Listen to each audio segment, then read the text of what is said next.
Is everyone coming in? Okay, everyone, time to get started. I think everyone's coming in, Lindsay. Yeah? Okay. Hey, everyone, I'm Kirsten. I get to be a content studio here at Plaid, the most wonderful job. And this month is a very special month. This is Mod Podge month. So we are celebrating everything Mod Podge. National Mod Podge Day is May 14th. So in honor of that holiday, we celebrate that as a real holiday here at Plaid. We just want to teach you everything, different tips, different techniques. There's so many different formulas. There's so many things that you can do with Mod Podge. So today's craft is both in honors of Mother's Day. There's moms, there's grandmas, there's friends that help raise your village. We have so many people honoring for Mother's Day. Today, we're focusing on these cute little mason jars that we have given to Nana, but you could personalize these with mom, with a name, with grandma, with any cute name that you may call your mom or your grandma in your life. So Mother's Day and National Mod Podge Day all comes together today. So I want to show you guys first what we're going to use for today's craft. So like I said, Mod Podge has a million different formulas, but this is a really new and exciting formula for us. And this is Mod Podge Ultra. And this does everything. This sprays, it glues, it varnishes, it even stiffies both paper and fabric. So really with this, you can do endless craft projects. So we're going to focus on that today. And the other great product that we're going to focus on is we are using FolkArt multi-surface. FolkArt multi-surface is just a wonderful acrylic paint that we are working on different surfaces. So we're working on a glass mason jar. We're using these little wood dowel rods. So both of those surfaces are perfect with FolkArt Ultra, or I'm sorry, FolkArt multi-surface. So you're going to need a pair of scissors. And then what I want you guys to have is just an assortment of different scrapbook papers. And what you guys can do is do what's best maybe for your color theme or for the person that you're giving it to. If they want more primary colors, pick different colors for your paper. If they like grays and neutrals and black and whites, have fun with it. I just want to show you the papers that I'm picking for today's craft. So I wanted to go kind of monochromatic. So I've got a little grouping of pink. I've got a little grouping of blue. You can see they're not perfect. They don't match exactly, but they just coordinate really, really well. And then I've got a little grouping of green and a little grouping of purple. But again, I've got probably too many different patterns. We're not going to use them all, but I just want you guys to have an assortment of patterns that we can layer and put together to create these beautiful flowers. So then I also want you guys to have a piece of felt. So I've just got some lime green felt. You can have dark green. You could use a color that matches your papers. Any soft felt, and even just a scrap from your craft supply is perfect. So one thing I wanted to let you guys know, Chris is in the studio with us today, and she is going to be on with us answering any questions, any comments. So as we're crafting anything that you guys need, Chris is here to absolutely help you guys out. I sure am. Welcome, everyone. So you want to have a brush, and here it doesn't have to be specific. I always use a flat brush, so it can be a medium, a larger one, but just a flat brush, and then a smaller brush. I'm just using a number 2 liner, but again, if you like your brush a little bit thinner of a point, use whatever you're comfortable with, because all we are going to use the brush for is to personalize our jars at the end and then to base coat them. So a flat brush and also a liner brush.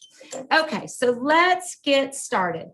What I want to do first is I want to show you guys how to make these adorable flowers. I'm going to put those down there so you guys just have a really cute reference while we're crafting. And you can see it's just a wooden dowel rod. This is the felt that I'm going to show you guys how to make stiff and attach to your dowel rod. And the neat thing about Mod Podge Ultra is look at that scrapbook paper. By applying a thin coat of Mod Podge Ultra, it seals it, it protects the paper so that it won't warp, and it also stiffens it so you can bend it to form these beautiful flowers. That is just one of the many, many things that Mod Podge Ultra does. Now on your centers, I just had some scrap trim laying around that's got some pom-poms on there. You could use pom-poms. You could make your own pom-poms. A little button would be cute in the center. So just a really basic craft supply to accent the center of your flowers. All right, so the first thing that we are going to do is I'm going to start just with the pink color grouping. And I am going to take a pencil and very loose. This is a craft that would be great for kids. It would be great for any level crafter. You could give it to your mom. You could give it to your grandma. You guys can help your kids. So if you feel more comfortable, you could print a pattern for a flower. You could maybe draw the pattern for your child. But all I'm going to do is flip over my scrapbook paper. So I'm on the plain white side and just very simple draw just a really loose daisy type flower. I'm going to draw one that's that size and one that is just a little bit smaller. And the fun thing about this is you don't want it to be perfect. You want it just to be different sizes so that when you glue it and put it together, it's just that really natural shape for a flower. So then you're going to take that. I've got my little scissors right here. And all I want you guys to do is cut that out. The reason I applied the pencil to the back is so then when we flip that over, you don't have to erase or worry about covering up that pattern. But you're just going to cut out that flower.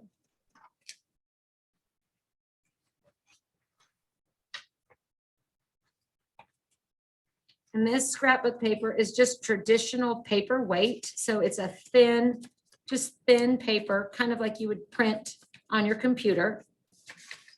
But when you add the Mod Podge Ultra, the great thing about it is it stiffens that. It also gives it a shine or a matte finish. Both come in the Mod Podge Ultra formula.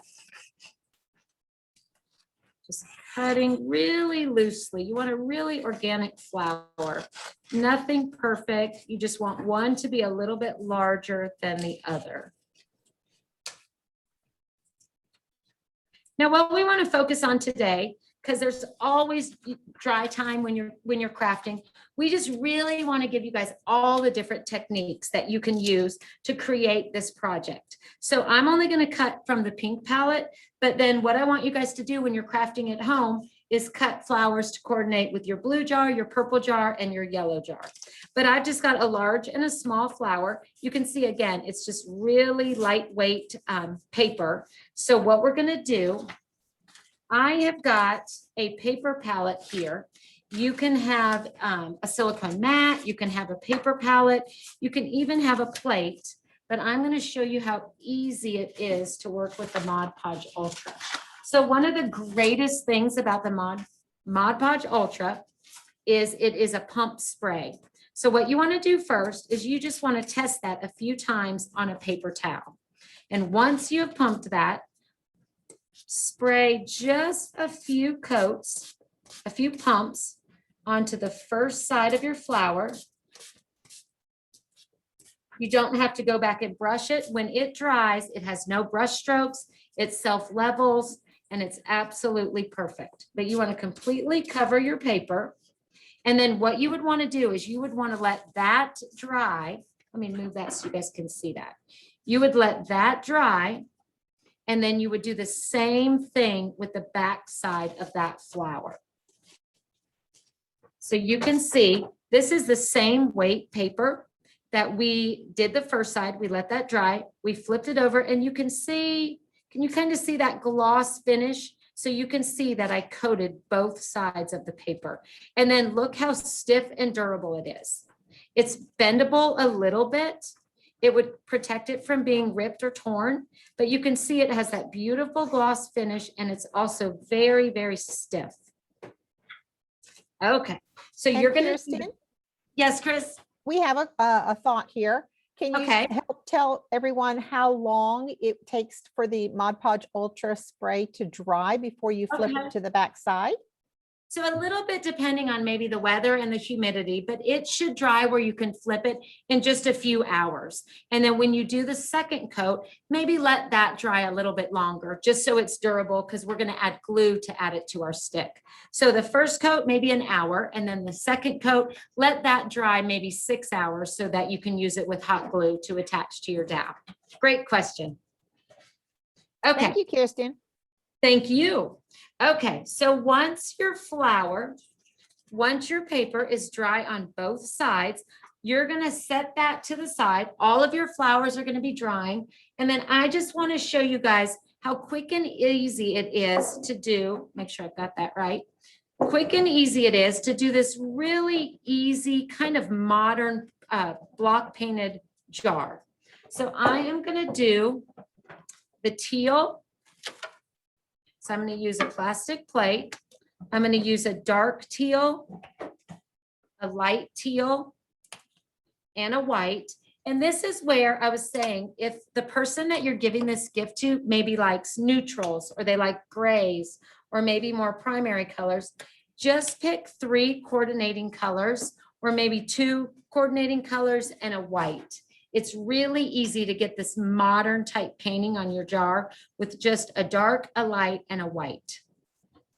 Okay, so when you're painting on glass, all we like to tell people as a tip is wash it with soap and water, dry it really, really good, and then rub over it just with a paper towel and some rubbing alcohol. And all that really does is prime the glass so that none of the oils, maybe from your hands, stop the paint from being full coverage. So I've already done that with my mason jar. And using my flat brush, again, if you want a little bit larger of a brush or a little bit smaller of a brush, the technique is the same no matter what size brush that you use. So all I'm going to do is dip a dry brush, not going to add any water, into that medium color. I'm going to put my hand in that jar. A great thing about painting these jars is it's so easy to hold them by just holding inside the jar. And then I am just going to brush stroke in a really random pattern. Not perfect squares, not perfect rectangles. Just a really irregular shape. One section at a time. I'm going to move over here. When using the FolkArt multi-surface, don't add any water to your brush or any water to your paint because you want that really nice full coverage. And adding water will make it thinner, and it will also make it not as durable on the glass. So just very random, not following any pattern, but just big strokes and big blocks of color. And then I'm going to clean that brush in water. This is the only time you're going to use any water. I'm going to clean that same size brush, but then make sure that you get that brush as dry as you can on a paper towel. And then holding that again, I'm going to go into that dark teal and filling in the space between that light color and overlapping a little bit. I'm going to go in and add that dark teal. Again, a very irregular shape. Not perfect squares, not perfect rectangles, and overlapping the colors just a little bit where they touch. Never going in the water. And see how pretty it is where they blend a little bit? That's what you want to do to get that really soft block print painting pattern. I'm going to rotate that and do a little bit up here on the top of the jar. I'm going to clean my brush one more time. Dry it off again. You just don't want to have any water in there. And now I'm going to go in my third color. So I'm going to just go into that multi-surface white, and I'm going to fill in the remaining areas where those 2 teals meet. And you can see, like right there, for example, I'm going to lightly let those blend where they touch, but not worrying about it being absolutely perfect. We're not doing an ombre pattern. We're just doing this really modern, almost like block painting. I'm going to go up on the threaded mouth of the jar, but you can see I'm getting a little bit of a soft teal where the colors meet. And This the white, is so cute, Kirsten. It kind of gives us very much an abstract look. yeah, it's so fun to do on the glass. because the way the colors blend on that really smooth glass surface allows those colors to blend just enough. In that area, I'm just going to go in there and fill that with the white. Again, you want all three of your colors to be wet so that you get that little bit of blending. I'm going to go up and do that on the top of the jar. But see where those colors kind of come together because all three colors are wet on the jar. That's such a nice abstract look. So I'm going to rotate that. I think I've got that jar painted.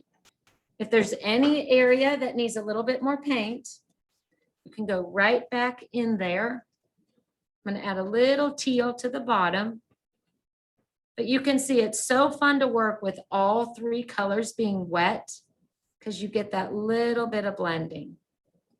Okay, so you should have just a really beautiful modern base coated jar. All those colors coordinate and come together. So now you're going to set that off to the side to dry. And what I want you guys to do next is I want to show you how Mod Podge Ultra works wonderful to stiffy fabric. So Mod Podge Ultra, I keep saying that, it's a mouthful. It will stiffy yarn, it will stiffy fabric, it will stiffy felt. So there's so many different fabrics that you can work with and just have a really neat look. So what we're going to do is, again, this is just traditional craft felt, soft like fabric. The same thing that we did with the flowers is I am going to put that on my paper palette just to protect my surface. I'm going to scoot that in, make sure that you guys can see it. And then I am going to completely coat that. See how when it's completely coated, the felt turns a little bit darker green. That just means that you've saturated it enough so that when it dries, it's nice and stiff. So I'm going to spray that felt. Now, when you're working on fabric, you can actually spray both sides at the same time because some of the formula, of course, will come through both fabric and paper. But because it will completely saturate and stiffen the fabric, you can flip that over when it's still wet. But you can see how quickly and easily it saturates that felt. And then what you would do is just like the paper, you would set that to the side and let that dry. And after a few hours, it will be completely stiff. So this is one that we've done before. And now you can see how stiff, how it is now almost like a workable piece of, almost like poster board, like cardstock, but it's got that beautiful texture and color of felt. So now what we're going to do, and if a kid is crafting this, you could draw, mom could draw a cute little leaf pattern, but all I'm going to do is cut out several little leaf patterns, not all the same, not all perfect, kind of an oval with two pointy tips, some smaller, some bigger. You want your leaves just to be really organic once you assemble your flowers. But see how wonderful that is to work with. And when we glue those onto our dowel rod, because of the new stiffened texture, they'll go on there just beautifully. Regular felt would just kind of droop down and it wouldn't create as beautiful of a finished flower. So I have cut all of those little leaves. So what you would have now is you would have your jars over drying. You would have several stiffened leaves. And then you would have all of your flowers, all of your different colors, dried, shiny, stiff, and ready to assemble. So I'm going to set those right there so you guys can see what we're doing. So then I'm using just a really small dowel rod. And again, we're using multi-surface FolkArt paint. So all we're going to do to get these dowel rods ready is just a really thin coat of this beautiful green. Again, no water. You can see one coat is perfect to get full coverage. So as many flowers as you wanted to do, you could do one in each jar. You could do a bouquet in one jar. 6 flowers, 1 jar, whatever you think is better for the mom that you're giving this cute little gift to. But you're just going to base coat all of those dowel rods. Again, just 1 coat is perfect coverage. You're going to set those over to the side to dry. And that FolkArt multi-surface paint will dry in really just a few minutes. And then you've got all of the stems for your flowers ready to assemble. So I'm going to scoot that over. And all we did to assemble these really cute flowers is I took the smaller flower pattern that you've already cut and the larger one. And what I'm going to do is I'm going to fold it in half, fold it with the pattern going towards itself. I'm going to fold that in half, not make a really hard crease, and then I'm going to unfold it. And then I'm going to fold it in half the other way. Again, not making a really hard crease, but just giving that paper a little shape. And then I'm going to fold the center of each of those petals. Just fold it and then release it. Again, you're not making a really hard crease. Fold it and release it. And you will notice the difference. If you did this on plain paper, you would get really hard edges that wouldn't move back and forth. You would see a really hard crease and also a good chance that you would damage the paper. But with that Mod Podge Ultra, it just makes it almost like plastic that you can just move it and bend it and really create a really nice shape for your flower. So you're going to do the same thing on the larger one. You're going to fold that in half with the pattern going towards itself, crease it a little bit, do it the opposite way. Again, not a hard crease. And then each little flower petal, you're just going to fold it just a little bit, just to create some movement in your flower. When you guys are working with this paper sprayed with the Mod Podge, you are absolutely going to love it. It's almost like maybe a little bit like moldable plastic, in that you can move it and bend it, and it's just so durable. It's such a great finish for scrapbook paper. Okay, then you're going to place those on top of each other, and we are using just traditional hot glue, and I'm going to put a dot in the center of my larger flower. And then I'm going to put the center of my smaller paper flower onto that glue and hold that down in the center and let that dry while I kind of lift up those petals. I don't want it to stick flat to the big shape. And again, you can see that if you did this with just traditional scrapbook paper, you would have already torn this poor little flower to pieces. But it's so movable and durable because of the Ultra. Okay, so the hot glue gun is adhered. And then you just really want to kind of fluff and bend your flower just to give it some really cute dimension. Make sure those 2 patterns are separated. And then I had this cute little trim just left over in my craft box. I'm going to cut off one of those pom-poms. You could use a button. You could use a pom-pom that maybe you crafted earlier. And you are just going to glue that on the center of your flower just to create that cute little center. Okay. Then you're going to take your dowel rod that's already dry, and to attach your leaves, again, using hot glue, I'm just going to put a little dot on that dowel, and then I'm going to place that leaf that is stiffened and cut out and let that dry. Remove any extra hot glue. But look at that. That's what we love about using the Ultra. You can see how stiff and perfect that leaf is. But you've still got the beautiful texture of the felt. I'm going to put another little dot of hot glue right where that leaf attaches.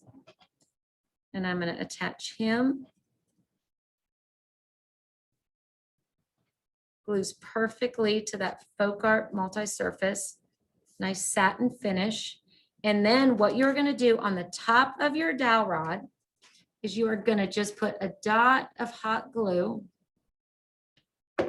and then attach the center bottom of your flower.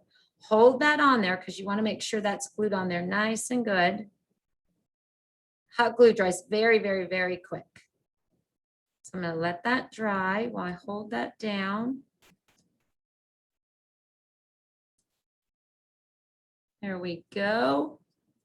And then you have got this beautiful flower. You can kind of mold this and make sure it's got some dimension. You've got your center, then you've got your cute little leaves that are now stiff, but that beautiful texture by using the Ultra as a stiffy.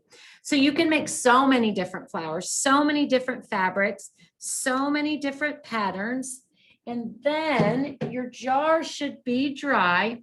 Again, you would let that dry for a good hour so it's dry to the touch. And then all we did with Nana is we personalized it using another FolkArt multi-surface paint. So I'm just going to use a simple brush. We didn't want to apply a pattern for this because, again, we're hoping that you would use different fonts, different styles to make it that much more personal for the person that's getting the gift. So I'm going to use that dark teal. And I'm just going to show you just a few little tips when using a small liner brush. Is you go into that dark color with no water. And what I always say first is just do the basic shape of the letter that you're wanting to paint. So 3 very simple lines. And then a tip when personalizing is always add a little thicker brush stroke at the end of each section of your letter. So you'll thicken that brush stroke. You'll thicken that bottom part of the N just a little bit, not perfect. You'll make the top of that N a little bit thicker. And where your line ends, that just kind of makes your letter that much cleaner and nicer without having to use a stencil or a pattern. You're still making it your own, but you're just giving it a little bit of definition. So you would personalize your jars. Again, you could write mom, you could do just one jar and you could maybe add a heart or an initial for your mom or your Gigi. You would let that dry. And then once all your cute little jars, again, whether it's 1 or 2 or 3, you would cut your dowel rods if they're too long or too short. And you would just assemble those in your jars to make this beautiful bouquet for someone special for Mother's Day. And you guys can see using the Mod Podge Ultra, even once they're assembled in the jar, you can see how easy it is to move and bend and rearrange these paper pieces to just give some dimension and some shape to your flowers. You can see the felt is stiffened, but it just really, if that was not done with the Mod Podge Ultra, you wouldn't get all of that lift and all of that dimension on just plain scrapbook paper. So then you've got a beautiful gift for your grandma or for your mom for Mother's Day. So I hope you guys had a great craft. Chris, does anyone have any questions about Mod Podge Ultra? We've been answering them all along, Kirsten. And the last couple comments where people did not realize how many different formulas of Mod Podge came in. How many are there? So many.